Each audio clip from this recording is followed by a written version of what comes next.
मैं एक ऊपर सो रहा था, एक छत पे सो रहा था और सवेरे के 3:30 बजे का टाइम था।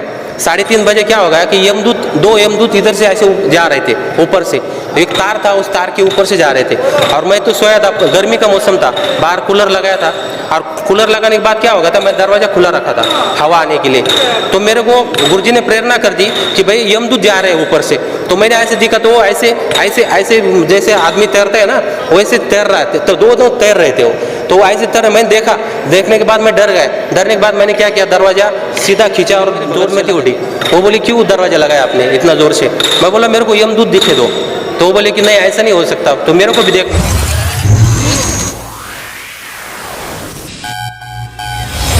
नमस्कार, आप देख रहे हैं आध्यात्मिक डिबेट चैनल पर आध्यात्मिक ज्ञान चर्चा। दर्शकों, जैसा कि आप सभी जानते हैं कि आज के वर्तमान समय में भगवान को मानने वाले बहुत ही कम लोग हैं। यहाँ तक कि यमराज और यमलोक जैसी कुछ चीजें होती हैं, इस विषय में भी लोग यही कहते हैं कि ऐसा कुछ नहीं होता, यह सब काल्पनिक होती हैं। जबकि हम एक ऐसे शख्स से मिलाने वाले हैं जिसने यम के दूतों के दर्शन किए हैं, ब्रह्मा विष्णु महेश के दर्शन किए, उनसे बात भी की है संत रामपाल जी महाराज जी के शरण में जाने के बाद।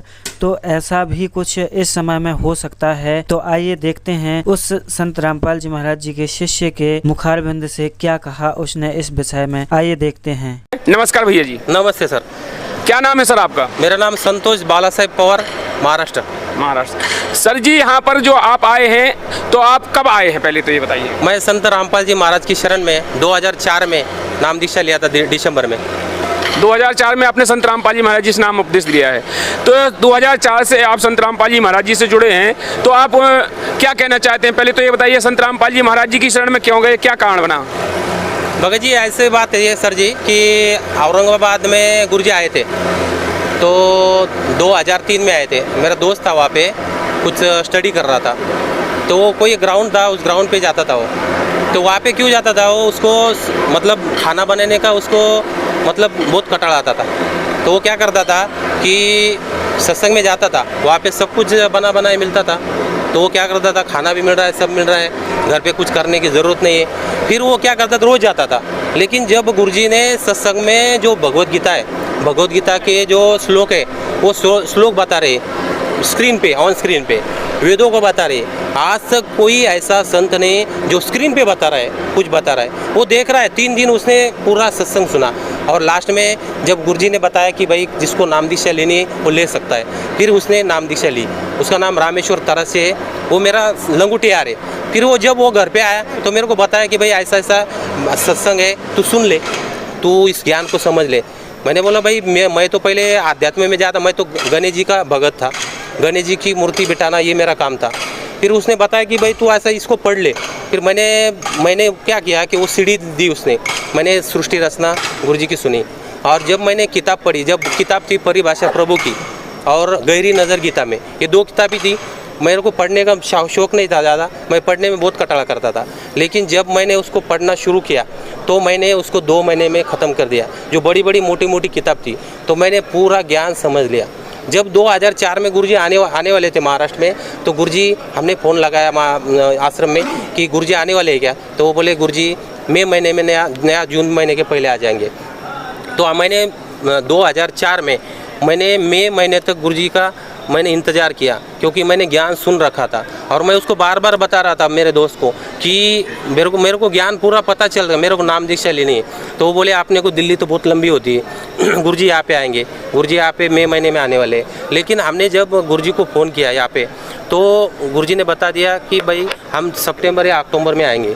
फिर हमने अक्टूबर में और करोता आश्रम में फ़ोन लगाया, तो वो बोले कि भाई अभी गुरुजी यहाँ पे नहीं आएंगे, क्योंकि कोई जब समाज में कुछ हो रहा था कुछ, तो कोई जगह पे सत्संग नहीं हो रहे थे, तो उसके लिए गुरुजी ने मना कर दिया था कि भाई जो भी नाम दीक्षा लेगा वो करोता आश्रम आ जाएगा। फिर मेरा जो दोस्त था, उस दोस्त ने बताया कि आप क्या करें। मैंने खुद बोला उसको कि भाई आप सीधा करोता आश्रम जाएंगे, वहाँ पे नाम दीक्षा मेरे को लेनी है। तो मैं डर रहा था, क्योंकि मैंने जो सृष्टि रचना पढ़ी तो उसमें बताया गया था कि वो काल भगवान है, 21 ब्रह्मांडों का मालक, और वो जो काल है वो क्या करता है, 1 लाख लोगों को खाता है और 1.25 लाख उत्पन्न करता है। तो मैं उसको डर रहा था, मेरे को डर लग रहा था कि भाई काल को सब पता चला है कि भाई कि मेरे को ज्ञान पता चल गया है, तो वो मेरे को मार डालेगा पहले ही, ये मेरे मन में ये था। तो मैंने उसको बोला कि भाई चल आपने को जाना है। फिर हमको तो कुछ मालूम नहीं था, हम तो मतलब 12वीं क्लास होके आगे चल रहे थे, मैं उम्र भी ज़्यादा नहीं थी। घर वालों को बोला भाई हमको दिल्ली जाना है, तो वो बोले कहीं जाना नहीं, बोले कहाँ दिल्ली है आपने को मालूम नहीं, बोले। मैंने दोस्त को बोला भाई क्या करना है आप, तो बोले अपन पूछेंगे किसी को कि दिल्ली कैसे जाना है। एक बुजुर्ग को पूछा, वो बोला कि दिल्ली एक सचखंड जाती है, बोले दिल्ली, तो वहाँ से तुम दिल्ली जाओ। हमने फ़ोन लगाया आश्रम में, तो बोले दिल्ली आ जाओ, दिल्ली से महाराणा प्रताप आ जाओ, महाराणा प्रताप बस अड्डे से आपको रोहतक गाड़ी मिलेंगी, रोहतक से आप करौता आश्रम आ जाओ। फिर वो लोकेशन से हम वहाँ पहुँच गए। वहाँ पहुँचे, हम करौता आश्रम में पहुँचे। करौता आश्रम पहुँचने के बाद जब हमने वो पेट्रोल पंप पे हमको ऑयल उतार दिया लोगों ने, और उन्होंने बताया कि भाई हमने पूछा भाई संत रामपाल जी महाराज का आश्रम कहाँ है, तो वो बोले यहाँ से, वो दिख रहा है ना, वो बोले क्यों कहाँ से आए, बोले आप, हम बोले भाई महाराष्ट्र से आए। बोले महाराष्ट्र से आए, क्यों आए, बोले इधर तुम्हारे पास साधु संत नहीं क्या। मैं बोला साधु संत बहुत है, लेकिन इन्होंने जो ज्ञान बताया ना, उस ज्ञान से हम खींचे आए यहाँ पे। बोले इतनी उम्र छोटी है तुम्हारी पढ़ने लिखने की, अपने पास तुम्हारे पास इधर क्या संत नहीं कोई। मैं बोला संत तो बहुत है, लेकिन अभी यहाँ का सत्संग जो है हम सुनेंगे 3 दिन के लिए। नहीं, बोले वहाँ जाओ मत। बोले क्यों ना जाए, बोले नहीं मत जाओ, बोले आपको लूट लेंगे, ये करेंगे वो करेंगे। वो हमारे को उन्होंने भड़का दिया कि आप मत जाओ वहाँ पे, और हमारे दोस्त को तो सब मालूम था, लेकिन मैं डर गया भगत जी, मैं डर गया कि मेरे पैरों तले तो ज़मीन खिसक गई कि भाई इतना लंबे दूर से आए और यहाँ से नज़दीक के लोग ऐसा कुछ बोल रहे, फिर आप कैसे जाएंगे। फिर हम जब कैसे उनसे छूट गए, उससे छूटने के बाद हम जब आश्रम में पहुँचे तो सब हाथ जोड़ के वहाँ खड़े थे, और सबने वहाँ भगत जी बोले कहाँ से आए हो, हम बोले महाराष्ट्र से आए। बोले आ जाओ, बोले आओ, बोले नहा लो, खा लो, पी लो, फिर गुरुजी आएंगे, बोले अभी संध्या आरती का टाइम हो गया, बोले गुरुजी भी आएंगे। मैं बोला मेरे को नाम दीक्षा लेनी है, बाकी तो कुछ करना नहीं। लेकिन बोले नहीं, बोले भूखे पेट गुरुजी नाम दीक्षा नहीं देंगे, बोले आपको तो पहले नाम दीक्षा लेना पड़ेगी। फिर मैंने नहीं, आपको खाना खाना पड़ेगा। फिर मैंने खाना खाया, स्नान किया, खाना खाया, फिर गुरुजी आए, मैंने नाम दीक्षा ली, और गुरुजी के पास हम 60-70 लोग ही थे, तो हम पीछे बैठ गए, दोनों बैठ गए। फिर एक भगत ने गुरुजी से बोले कि गुरुजी महाराष्ट्र से कोई 2 भगत आए, तो गुरुजी बोले आ जाओ आगे, बोल। तो हम आगे चले, दोनों पैर पकड़ लिए गुरुजी के, और गुरुजी ने हमारे दोनों सर पे हाथ रख दिया, और गुरुजी बोले कि भाई कहाँ से आए हो। मैं बोला हम महाराष्ट्र से और वाटर फाटा जालना से आए। तो गुरुजी बोले कि तुम इतना दूर से आए हो, बोले आप बहुत पुण्य आत्मा हो, बोले आप बहुत पुण्य आत्मा हो। मतलब गुरुजी को बोला गुरुजी अब ये तो भगवानों के जो आपने मंत्र दिए, तो मैं तो गणेश जी का बहुत बड़ा भक्त था। मैंने 11 साल मैंने गणेश जी को विसर्जित करता था। तो बोले क्या करता था उसका, मैं बोला 10वें दिन उसको विसर्जन करता था। तो गुरुजी बोले तेरे अंदर जो ओरिजिनल गणपति गणेश बैठा है ना, बोले उसका विसर्जन कब करेगा। बस मैंने इतना ही सुना गुरुजी का, और गुरुजी को बोला गुरुजी अभी तो हम विद्यार्थी है, कैसे वैसे आए चाटा मार के हमारे घर से, फिर आप कैसे हम दोबारा कैसे आ सकते हैं यहाँ पे, पैसे नहीं रहते, कुछ नहीं रहते। गुरुजी बोले कितना पैसा लगता है एक आदमी को, हम बोले 1500 रुपये। बोले गुरुजी बोले ये पैसे लेके जाओ, और लेकिन हर साल आपको ये आना है। तो मैं सोचने लगा कि इनका क्या उद्देश्य क्या है, कि अगर खाना भी हमको खिला दिया, सब कुछ दिया और पैसे भी दे रहे, क्या उद्देश्य क्या है इनका। मैं तो कम से कम 12-1 बजे तक मैं सोया नहीं, कि मैं सोच रहा था कि महाराज जी का क्या फ़ायदा इसमें, गुरुजी का क्या फ़ायदा इसमें। तो फिर दूसरे दिन मैं जब उठा, नाम दीक्षा लेने के बाद मैं दूसरे दिन उठा, तो मेरे को ऐसा एहसास हुआ कि मेरे को ऐसा लग रहा था कि मैं 10-15 कुंटल ऐसा बोझा लेके, सर पे बोझा था मेरे, और वो उतर गया है। इतना हल्का महसूस किया मैंने, बहुत कुछ हल्का महसूस किया। और फिर मैंने घर पे गया, मैंने सबको बताया, मेरे पड़ोसियों को बताया, मेरे गांव में बताया। सब लोग बोले नहीं ऐसा क्या कर रहा है तू, क्या लेके आ रहा है। फिर ये जो भक्ति है, ये भक्ति मैंने जब ली, मेरे को एहसास हुआ, मेरे को महसूस होने लगा कि ये भक्ति पूर्ण है, और ये पूर्ण परमात्मा है, और ये पूर्ण भगवान है। जैसे कि आपने कहा है कि आपने करौथा आश्रम से आपने नाम उपदेश लिया, बताया जाता है कि करौथा आश्रम को तो तोड़वा दिया गया वहाँ पर संत रामपाल जी महाराज जी के आश्रम को, और एक और आश्रम उसके बाद बनाया था जो संत रामपाल जी महाराज जी ने बरवाला का, उसको भी तोड़वा दिया। फिर इसके बाद आपकी आस्था कैसी रही। देखो भगत जी, हम जो गए, हम वहाँ जो गए ज्ञान से गए थे, और जो ज्ञान की श्रद्धा रहती है ना, वो टूटती नहीं। और हम ज्ञान से गए, ना कोई उद्देश्य लेके गए, ना कोई हमको ये था कि भाई कुछ हमको मिले कुछ, ये उद्देश्य मेरा बिल्कुल ही नहीं था।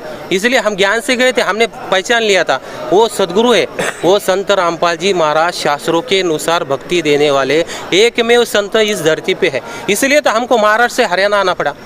और हरियाणा में मैंने जो गरीबदास जी महाराज की वाणी पढ़ी थी, हरि आना हरियाणा, मतलब हरियाणा में हरि आने वाला था, ये 300 साल पहले वाणी। और जो जब हरियाणा भी नहीं था, लेकिन भगवान ने हरियाणा को बना दिया, और वो इस चीज़ से मैं यहाँ खींचा आया।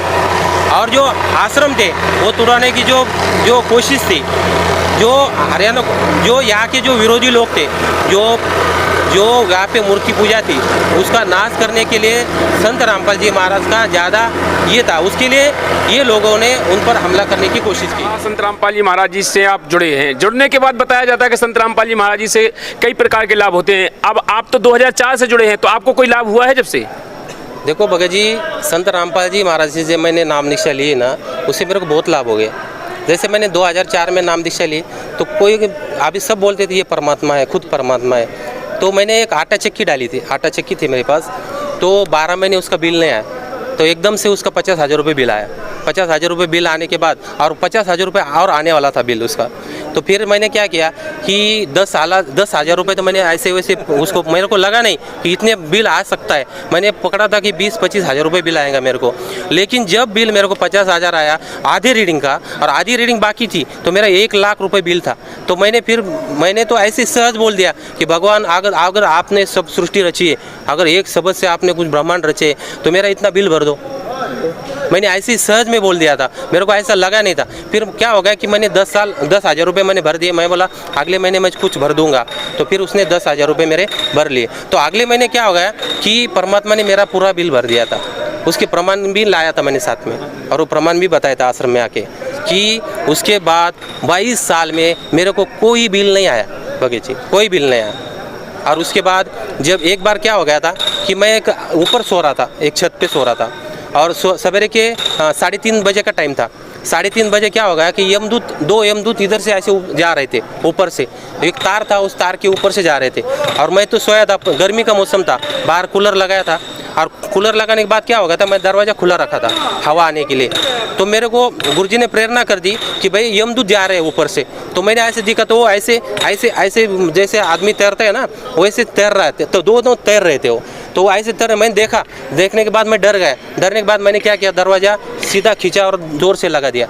फिर मेरे भगतमती उठी, वो बोली क्यों दरवाज़ा लगाया आपने इतना ज़ोर से? मैं बोला मेरे को यमदूत दिखे दो। तो वो बोले कि नहीं ऐसा नहीं हो सकता, तो मेरे को भी देखना है। फिर उसने दरवाज़ा खोला, देखा तो कोई यमदूत नहीं दिखा। तो फिर मेरे को ऐसा लगा कि कोई कल्पना हो सकती है मेरी। तो क्या हो गया, दूसरे दिन मैंने उसको देखा था, मेरे दिमाग में था कि मैंने यमदूत को देखा था, और गुरुजी ने मेरे को बोला था भाई यमदूत जा रहे हैं ऊपर से, वो देख ले। तो मैंने उसको देखा था, मैंने दर्शन कर लिए थे, पक्का होते ही मेरे पास दिमाग था। तो फिर मेरा दोस्त था, जिस साइड से यमदूत जा रहे थे उस साइड में मैंने एक जन को पूछा कि भाई तुम्हारे इधर कोई मौत तो नहीं हुई? तो उसने बताया कि भाई सवेरे एक बुढ़ी की मौत हुई 4 बजे। जैसे 3:30 बजे मेरे को यहाँ से दिखे, और वो 4 बजे उस बुढ़ी को समझो उस आत्मा को लेके गए। तो वो सही था। और एक बार खुद ब्रह्मा जी, विष्णु और मैं तीनों भी मेरे सामने खड़े हो गए थे, और ब्रह्मा जी मेरे को दिख रहे थे पूरे। और उन्होंने बताया कि भाई तू तो हमारा बहुत लाडला है, बोले तू बता, बोले क्या होना तेरे को, कुछ भी बोले कुछ भी देंगे हम तेरे को, आज तू कुछ भी मांग ले, बोले तेरे को MP होना, कुछ मतलब आमदार होना है, खासदार होना है, क्या होना है बता, बोले। तो मैंने बताया कि मेरे को तो कुछ नहीं, मैंने हाथ जोड़ दिया उनको, मैंने बोला कि मेरे को कुछ नहीं चाहिए आपसे, मेरे को बस मोक्ष ही चाहिए, बस दूसरा कुछ नहीं चाहिए। तो वो बोले भाई वो तो हम नहीं दे सकते आपको, वो तो आपको वही देगा जो आपका गुरु है। मैं बोला कौन देगा? बोले वो जो ही अपना गुरु है ना तुम्हारा, वही आपको मोक्ष देगा। ये ऐसे कुछ मेरे को बहुत सारे ऐसे लाभ हुए भगत जी, क्या क्या बताए। पहली बात तो आध्यात्मिक तो बहुत बड़ा लाभ हुआ था मेरे को। देखिए, जो आपने कहा है कि हमें देवी देवताओं के दर्शन हुए, ब्रह्मा जी के दर्शन हुए, ब्रह्मा जी ने भी बताया कि आपके संत रामपाल जी महाराज जी ही पूर्ण गुरु हैं, वही मोक्ष देंगे। जैसे कि आज की जनरेशन है, वो कैसे इन बातों पर विश्वास करे कि एक संत है जो मोक्ष दे सकता है, एक संत किसी देवी देवताओं के दर्शन करा सकता है। आपने बताया कि हमारा बिजली का बिल 1 साल तक का हमारे गुरु जी ने भर दिया। तो जो आज के लोग हैं, जो कैसे विश्वास करेंगे इस बात पर? क्या इसका आधार है? क्या कैसे बता सकते हैं अपने को कि जो संत होता है वो कैसे इन वचनों के पावर से क्या कर सकता है? इसके लिए क्या कहेंगे आप? देखो, आध्यात्मिक शक्ति सबसे बड़ी होती है और भगवान कोई बदलता नहीं। जैसे सतयुग, द्वापर, त्रेता और कलयुग, चतुर्युग होते हैं। ये चतुर्युग होते रहते हैं। और जैसे सतयुग, द्वापर, त्रेता, इसमें जैसे लाभ होते हैं, आध्यात्मिक लाभ, तो इंसान बदलते, युग बदलते, लेकिन भगवान कभी नहीं बदलते। भगवान वही रहता है और वही भगवान सबको वही लाभ देता है। बस कमी तो अपने में रहती है। और यंग जनरेशन क्या हो गया इस कंप्यूटर ज़माने में, आध्यात्म का लुप्त हो जा रहा है। संत रामपाल जी महाराज क्या कर रहे हैं, गाँव गाँव सत्संग कर रहे हैं, उसके लिए गाँव गाँव पुस्तकें छपवा रहे, बांट रहे, फ्री में बांट रहे। ज्ञान गंगा किताब जो 100 रुपये उसका खर्चा है, वो 10 रुपये 20 रुपये में दे रहे। क्यों दे रहे? कि जो नई जनरेशन है उन्होंने समझना चाहिए इस ज्ञान को। इस ज्ञान का ह्रास हो रहा है, लेकिन ये जो परमात्मा है, ये जो सदगुरु है, ये संत रामपाल जी महाराज है, ये इसको ऊंचा बना रहे इस अध्यात्म को। और देखो, एक दिन सब उजाला हो जाएगा। सब अंधेरे में, हम भी अंधेरे में थे, हम भी अंधेरे में चल रहे थे। जो ज्ञान की दृष्टि से हम देख रहे हैं, अब अंधेरे में जा रहे तो पता नहीं कितने कीचड़ है, कितने सांप है वहाँ पे। जब दृष्टि पड़ी, देखा, अरे बाबा ये तो बहुत गड्ढे बड़े बड़े। जब दिखा हमको कहा क्या मालूम था। हम भी तो पढ़े लिखे हैं, हमने भी समझ लिया ज्ञान को, हम भी नतमस्तक उस मालिक की इस ज्ञान के सामने। चलिए ठीक है, आपने कहा है तो। और जो आप जैसे संत रामपाल जी महाराज जी की शरण में अगर कोई जाना चाहता है, ज्ञान को समझना चाहता है, तो कैसे समझेगा? इसके लिए कुछ कहेंगे? इसके लिए आपको ये कि मतलब संत रामपाल जी महाराज की जो किताब है, वो पूर्ण जो है वो सब धर्म ग्रंथों का निचोड़ है। और उस निचोड़ से आपको समझ में आएगा। इसको पढ़ना चाहिए आपने, आप सब पढ़िए उसको, आप खुद भी पढ़िए। क्यों पढ़िए? कि इस ज्ञान के अंदर इतनी शक्ति है, आध्यात्मिक शक्ति है। जैसे वेदों ने भी खुद बता दिया, नहीं थी। मतलब हम जो ज्ञान बता रहे हैं ये पूर्ण नहीं है। और पूरे जितने भी ये इसमें नक्शा है, खाली भगवान के पास जाने वाला नक्शा है। जैसे हमारे मराठी में ज्ञानेश्वर जी थे, संत ज्ञानेश्वर जी, उन्होंने खुद बताया कि ते गुह्यज्ञान नामदेव लादले कबीराने कथिले चारों युगी। मतलब इसका मतलब ये होता है कि वो खुद बता रहे हैं कि चारों युगों में कबीर साहब आके इस ज्ञान को बताते हैं। और वो गुह्य ज्ञान नामदेव महाराज को मिला था। जैसे नामदेव महाराज थे, उन्होंने विट्ठल को खाना खिलाया था। हमारे महाराष्ट्र के जो विट्ठल है, सबसे बड़ी मानने वाले सब, और वो विट्ठल जी को खाना खिलाया था उन्होंने। औंडा है नागनाथ, उसका मंदिर घुमा दिया था। किसने घुमा दिया? ये तो परमात्मा ने घुमा दिया। वो तो विट्ठल ही मान रहे थे नामदेव जी, लेकिन उनको बताया कि विट्ठल होके रोटी खाई, नामदेव की कला बढ़ाई। मैं खुद था, बोले नामदेव, मैं विट्ठल बन के आया तेरे लिए, और मंदिर भी मैंने घुमाए। बोले जो अंका डंका नाम के जो भगत थे वहाँ पे, वो उनकी जान चर्चा होती थी, नामदेव जी की, और उनकी चर्चा होती थी। और खुद ज्ञानेश्वर माउली को जो महाविष्णु का अवतार बताया जाता है, जो हमारी मुक्ताबाई थी, वो खुद उनको बताती कि वे महाविष्णु का अवतार था। और वो खुद बता रहे कि कबीरा ने 4 युगों में इस ज्ञान को बनाया है, बताया है लोगों को। और ये गुह्य ज्ञान है, ये वेद शास्त्रों के भी मतलब पहले रे। और ये मोक्ष और मुक्ति का इनके पास मुक्तामणि है, इनके पास मुक्तामणि है, जो युग से पार नहीं हुआ। ये इस कलयुग में, कलयुग एक नाम आ रहा, सुमर नर उतरे पारा। इस कलयुग में उस नाम को सुमिरन करने वाला आदमी यहाँ से, युव आत्मा यहाँ से पार हो सकती है। और कलयुगी में खाली नाम ही आधार है। धन्यवाद सर। नमस्ते सर। तो दोस्तों, इस इंटरव्यू के माध्यम से इन्होंने बताया है कबीर ही भगवान हैं, और जो भी इनके संत रामपाल जी महाराज जी हैं, तो संत रामपाल जी महाराज जी कबीर साहब के ही मंत्र देते हैं। और कबीर साहब के बारे में ही इन्होंने डिफाइंस किया है कि चारों युगों में कबीर भगवान आते हैं। चलिए दोस्तों, फिर मिलते हैं नेक्स्ट वीडियो में। तब तक के लिए नमस्कार, जय हिंद, जय भारत। बंदी छोड़ सद्गुरु रामपाल जी भगवान की जय हो।